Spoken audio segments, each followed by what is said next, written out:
Let's talk about the founder or the fundamental figure or the original figure of individualist anarchism and this kind of American anarchist or anti-statist, specifically, tradition. Josiah Warren. What a fascinating figure. Of course I'm fascinated. I guess the definitive book on Josiah Warren, writings of Josiah Warren, was edited by me. So I worked on Josiah for a long time, for a couple 3 years, typing through his texts. So I feel like I know them pretty well, although that was a while ago. This was published in 2011, something like that. All right. Josiah Warren, 1798 to 1874. So he lived through, most of the 19th century. He lived through the Civil War. And he was an incredibly provincial person in a lot of ways. I mean, first of all, just an American, okay, as opposed to a European or a British person like Godwin, with their kind of cosmopolitan and metropolitan sensibilities. Josiah Warren was mostly trying to found ideal communities on the edge of America in Indiana and Ohio, although he founded one on Long Island too. Modern times. Now, so,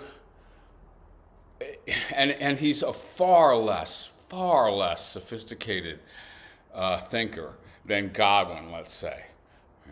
But in some ways, I don't know, the simplicity of it, the directness of it, and the practicality of it, my book is called The Practical Anarchist, is outstanding and moving.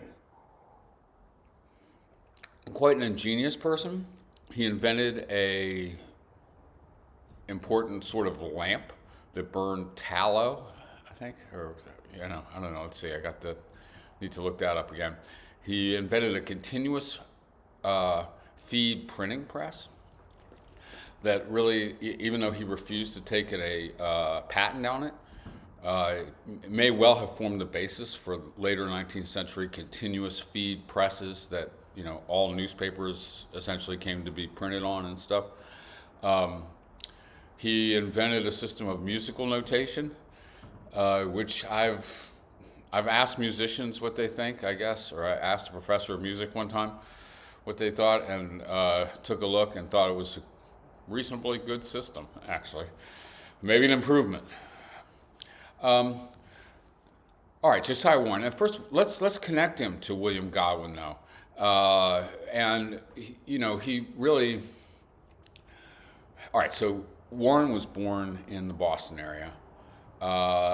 Trained as a musician as a young person. No real evidence that he ever went to school, though he was certainly literate.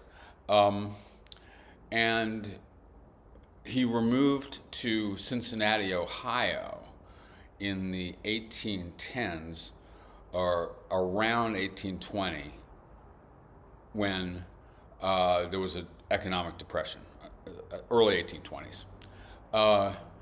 And so he and his wife moved to Cincinnati. There they heard a lecture by the Scottish industrialist. Actually, I think he was from Wales, but his concerns, his factories, his plants, textiles were in New Lanark, Scotland, and Robert Owen. And Robert Owen was the first of a series of what are sometimes called utopian socialists. And in fact, Owen may have coined the term socialism to describe his own projects. So this was kind of a benevolent capitalism, at least initially that was Owen's approach. Highly influenced by Godwin.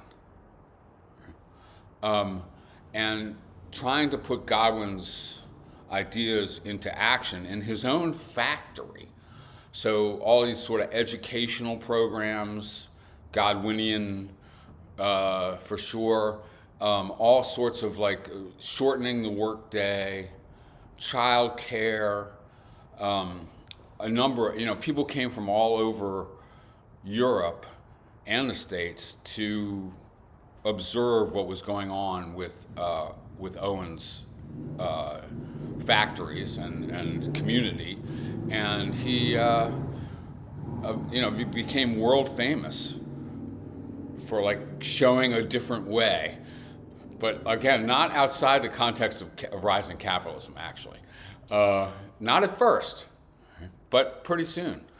And then he came to the United States, and such was his reception that he met with the president, James Monroe, and the president-elect, John Quincy Adams, and he met former President Thomas Jefferson, and he addressed a joint session of Congress. And he toured the U.S. and he spoke in Cincinnati, and Josiah Warren heard him and changed his life completely, was inspired by Owen's social vision. Okay. Now, Owen, right then, and that's why he was in Cincinnati, founded a community called New Harmony in Indiana. It's still there, the town of New Harmony. I've been there a couple times. Working Man's Institute in New Harmony. And he bought the community from the Wrights. In this book, The Practical Anarchist, I do a sort of a review of some of the ideal or utopian communities on the American frontier, a lot of them. I guess they were located in various places, some in New Jersey or whatever. But the first maybe secular ideal community, at least of any size, was New Harmony. Maybe almost 1,000 people. And okay, so New Harmony, Indiana, and it was in a way it was formed to be a Godwinian community, I think is a way to think about it. And one way to see that Owen was transcending his own origins in industrial capitalism is the fact that he wanted to institute community of property, communism, as a la the Wrights. Okay, like various ideal religious communities have practiced community of property. Godwin suggested it, and suggested the problems of private property, and diagnosed problems of capitalism early on, right at the outset of sort of the industrial age. So Owen had gone pretty radical by this time. So anyway, Warren and his wife moved to New Harmony, where he was the band leader, and taught at the school. Now, New Harmony was a disaster, okay? By common consent. It lasted less than 2 years. It was in crisis from the get-go, and one problem was the communism, the community property. Everyone was wrangling all the time about who got to control what. And also at New Harmony, all kinds of eccentrics were there, all kinds of radicals were there. But it was lacking people with practical know-how, farmers, engineers, mechanics, right, tradesmen, shoemakers, and all of that affected Warren. So after he was at New Harmony for a couple of years and saw the whole thing disintegrate, he started to think, he developed his own complete social vision, an individualist, anarchist position, I guess, and in contrast to the New Harmony. He loved Owen, and he believed a lot of what Owen believed, but he saw that things went wrong, and he's trying to figure out how to make something like what Owen projected, and Godwin too, real. And so he develops whole different principles. By 1833, he's publishing what is often called the first anarchist periodical, The Peaceful Revolutionist. And he's printing it on his own presses with his own type-making processes and stuff like this at New Harmony or at ideal communities he founds after New Harmony. All right. So his individualism and his defense of kind of private ownership and stuff, although we're going to have to talk about this because it's anti-capitalist, comes from a contrast with Owen. Now, and also shows the continuity with Godwin. One person I really want to mention, like as I sort of mentioned Thomas Paine with regard to Godwin, is Frances Fanny Wright. This is an associate of Owen's who was at New Harmony and became a friend of Josiah Warren's. And Fanny Wright was one of the most radical figures of the 19th century, an amazing person. I'm not sure she's an anarchist exactly, so I'm not sort of including her as one of the great anarchists. I don't think so exactly. More like a socialist. Although a lot of respect for all of Josiah Warren's opinions, and they were close. I mean, Josiah Warren sold Fanny Wright his house that he built in New Harmony. Josiah Warren, who was no poet, wrote a pretty lovely poem at the death of Fanny Wright's sister Camilla, who was also a radical activist. Fanny Wright, so she was highly affected by Godwin, and also in particular by Mary Wollstonecraft. So all of this has a surprising continuity, considering that we're now going to the frontier, the deepest frontier in America, from London or whatever. But Mary Wollstonecraft was key for Fanny Wright. And by the time Fanny Wright gets to the U.S., you might not think this is so crazy, but she is a woman lecturing, giving speeches and talks to mixed audiences of women and men. Maybe the first to do so in the U.S. Later on when the Grim K sisters were doing this, just a few years later, and giving abolitionist speeches, sort of a Garrisonian abolitionism, people are rioting because women are speaking in public, all right? But Fanny Wright does this real right. She's talking about women's rights. She takes the position, she's real, maybe the most serious commitment of Fanny Wright is to abolitionism, abolishing slavery, and her cure for slavery and racism. Her cure for racism is miscegenation. She thinks that interrace babies are going to make this right. And she tried to found an ideal community in Tennessee where there could be racial intermarriage and so on, Neshoba. It's unimaginably radical. I can't even believe she survived. And I guess she was sort of always associated with Robert Dale Owen, Robert Owen's son, and they published a magazine or a newspaper called The Free Inquirer in Cincinnati, is that right? Or maybe later in New York, which published some of the early Josiah Warren stuff as well. All right, so I just want to mention her, an amazing figure. And also, I think we'll see this over and over again, the association of anarchism and feminism. The most feminist men of past centuries, I guess you'd say, were anarchists, like William Godwin and Josiah Warren. And they were taught by women about that. But, they were open to it, too. They listened when taught. All right, so let's talk about some of the basic ideas in Josiah Warren. And one thing about this, he's contemporary. He's actually older than Emerson, and but his philosophy is very much like Emerson and Thoreau. Although you can't detect any mutual influence, I think. It's just kind of an atmosphere of radical individualism, but we're going to have to talk about what that means in the early Republic, early 19th century U.S.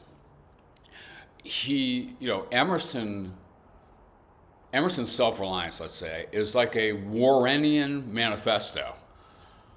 Now, Warren does not write like Emerson, who is one of the most beautiful writers who ever set pen to paper.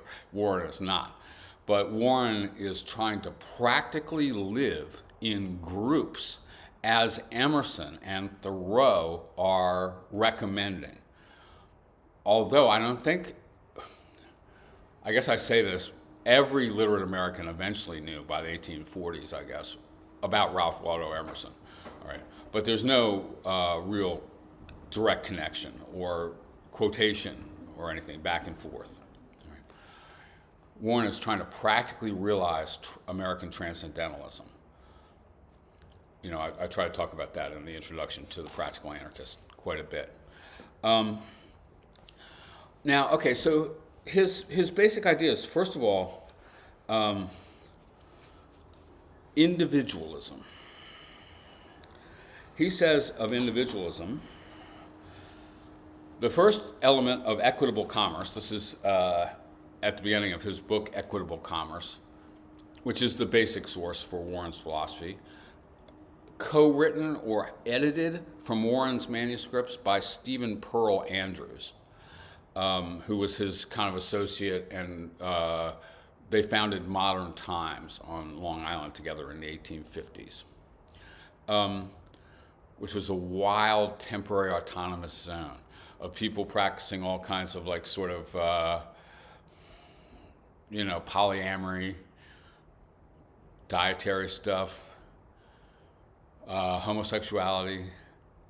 Like Modern Times sheltered the greatest eccentrics in America there for a few years in the 1850s. Warren was ambivalent about that, even if Andrews was not. Stephen Pearl Andrews was pretty into it. Warren was more like into like all of Warren's ideal communities. He founded one in Tuscarawas, Ohio. He founded one called Equity. He founded one called Utopia in Ohio. There's still a town called Utopia in Ohio at that site, and Modern Times in New York. The way Warren thought about these things was making it possible for people with no money to have houses. This was not some kind of crazy pie in the sky thing. This was, how can poor people have houses? And his answer was, by labor exchange.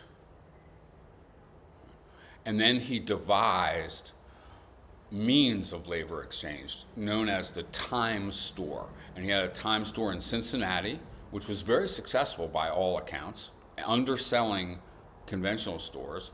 He had a time store in Equity, a time store in Utopia, and a time store at Modern Times. And what they did was, these were, you would pay, I could get much more elaborate here on how this thing worked, but you paid for goods with labor notes, agreeing to work a certain amount at a certain kind of job. And the time stores became central clearinghouses for labor exchanges, as well as the exchange of goods and exchange of goods for labor. Because Warren held, I guess I'm digressing here all the way, but Warren held to the labor theory of value. Pretty early advocate of it, though it's pretty old. It's not something Marx invented, the labor theory of value, that what gives things their value is the labor that goes into them. Maybe it's in Locke, actually, and maybe it's in Adam Smith, or maybe it's in the physiocrats in the 18th century and stuff like this, the labor theory of value. Right? And so he thought money was an absurd mistake, that the circulating medium, the money, the real money, should be just a representation of labor time, which was interchangeable with goods, right? Because labor gives goods their value. So the labor notes would be like exchangeable for a certain amount, like 3 hours of seamstressing or a bushel of corn, something like that. Okay. So the time stores became clearinghouses for labor exchanges, and in all three of those communities, the first one, Equity, was decimated by influenza. There was a bunch of deaths, and they broke up. This was a problem in a number of ideal communities. But in all three communities, people with no resources, as they testify, were unable to build decent, good houses. Plus, Warren is thinking about new brick making procedures and stuff like this, and new carpentry ideas, and doing all this kind of stuff. So that's what he's trying to do, whereas Stephen Pearl Andrews is trying to allow the craziest people in America to live their craziness. Now, those could both be valid, but there was pretty bad tension between them, too. All right. So he says this in Equitable Commerce, the best text, I guess, or the most central expression of his positions. The first element of equitable commerce, or rather the foundation of the whole subject, is the study of individuality, or the practice of mentally discriminating, dividing, separating, disconnecting persons, things, and events according to their individual peculiarities.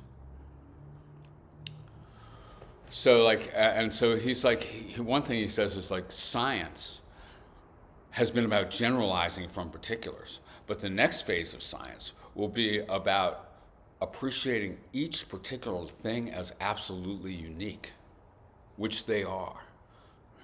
He's working partly from the hyper-obscure, fascinating American philosopher Alexander Bryan Johnson on this individuality thing, or this ontology of individuals in the universe as, all these,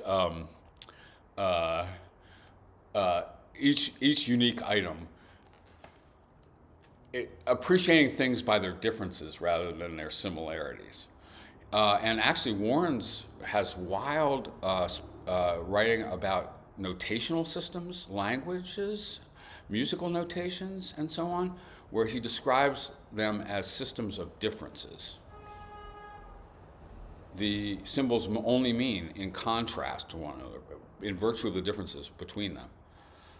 It's a 20th century idea, all right? The individualities of which I speak, he writes, are so deep-seated, so subtle and hidden that they pass undetected by common observation and almost defy scrutiny itself. And yet, as electricity seems to be the life principle of the individual, so this electricity seems to be the life principle of the individual. That's, I guess, his take on the scientific situation as he writes this in the 1750s, probably, 40s. So this individuality seems equally to pervade everything and to be the life principle of society. To contend against this diversity is to contend against our nature's constant production. Such is the subtle and inherent nature of this individuality that it accompanies everyone in everything he does. And any attempt to conquer it, and that's what the state is, an attempt to conquer individuality in this sense, he thinks, is like undertaking to walk away from your mode of walking or to run away from your breath. The very effort calls it more decidedly into play. Out of this indestructibility or inalienability of this individuality grows the absolute right of its exercise. He's a determinist, just like Godwin and just like Owen. And he says, we can't help the fact that we're different. It's ineradicable. It's inalienable. Our differences are inalienable in the strictest sense that you couldn't erase them even if you tried maximally. Emerson says similar things, man. Words are the principal means of our intellectual intercourse, and they form the basis of all our institutions. This is very typical Warren. But here again, this subtle individuality sets at naught the profoundest thoughts and the most careful phraseology. There is no certainty of any written laws or rules or institutions or verbal precepts being understood in the same manner by any number of persons. To require conformity in the appreciation of sentiments or in the interpretation of language or in the uniformity of thought, feeling, or action, where there is no natural coincidence, is a fundamental error of human legislation. To require conformity where there is no natural coincidence. A madness that would only be equaled because it's a denial of the basic facts. They would only be equal by requiring all to possess the same countenance, requiring all to possess the same countenance or the same stature. Individuality, thus rising above all prescriptions, all authority, everyone, by the very necessities of nature, is raised above instead of being under institutions based on language. Institutions thus become subordinate to our judgment and subject to our convenience, and the hitherto inverted pyramid of human affairs assumes its true position. All right, that's a pretty wild and pretty original set of ideas, I think. Really complexly and interestingly connected to transcendentalism, and just as earlier. He starts writing before Emerson and Thoreau. Okay, now he says that individualism is the true road to unity. He's not looking for like a total dog-eat-dog situation or an egoist Stirner thing or a hyper-capitalist Ayn Rand or Murray Rothbard type thing. Not at all. He thinks that the first principle of establishing human unity is respecting each other's autonomy. And he does want to bring us together, but he wants to bring us together as what we actually are. That is different sorts of things, each one unique, rather than at the fantasy of making people uniform, right? Like eugenically or something like that. Okay. And I really think we need to rethink this whole individualist collectivist thing. The other thing about this is I know virtually everyone I know, when they hear the word individualism, they think capitalism. I try to say this comes from the Protestant Reformation. But of course, the Protestant Reformation and capitalism are also intertwined. I wouldn't use that to discredit the Protestant Reformation myself, but even if I am an anti-capitalist, okay, in various ways. Okay, so as soon as you hear individualism, you hear capitalism under the aegis of Marx, who's coming later, all right? Not that much later, but coming later. So Warren doesn't know this, all right? But Warren is an anti-capitalist. The basic Warren principle, the most basic Warren principle that fuels the time stores, that sets the conditions of these ideal communities, is cost, the limit of price. This follows, he thinks, from the labor theory of value. What something should cost is what you should pay for something is what it costs to produce. Demand should not fix price. Production should fix price. Cost is the limit of price. Cost being what it takes to produce the thing, the labor. Labor is the source of value.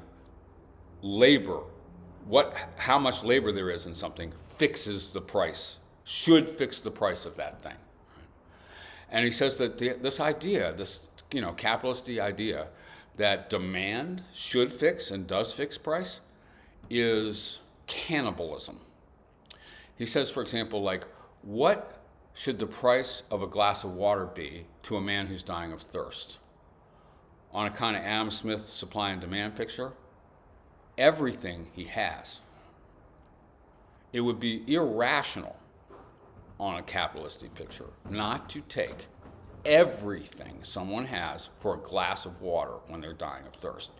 So that's just grotesquely evil, and it's a nice little image of a structural, exploitative situation in which people are starving at the bottom. The extreme inequalities. Labor not able to gain the proper reward for its work. And that's what he thinks of as the ultimate problem of modernity. Gaining for labor its proper remuneration. All right, so this is pretty Marxist, actually, pre-Marx. You know what I'm saying? Like this is socialisty. He's the most extreme individualist you ever heard for the sake of unity, and he is an individualist for the sake of this kind of anti-capitalist vision of what we really need. Now, you know, this idea that cost is limited price might just sound like a utopian wish that the amount of labor rather than the demand should fix the price. But actually, it's if you consistently applied a free market, if there was a free market, a truly free market, then prices eventually would have to get right almost to costs, right? Like, because there's people are competing. A firm making an item and making a big profit on that item will get outcompeted by a firm making a similar item and not making a big profit on that item. All right. So anyway, it's not clear what Warren thought of this as like a utopian ideal or actual principle of economy, but he certainly thought of it as an ethical principle to which we must commit ourselves. That is, that prices reflect the actual value, which is the labor.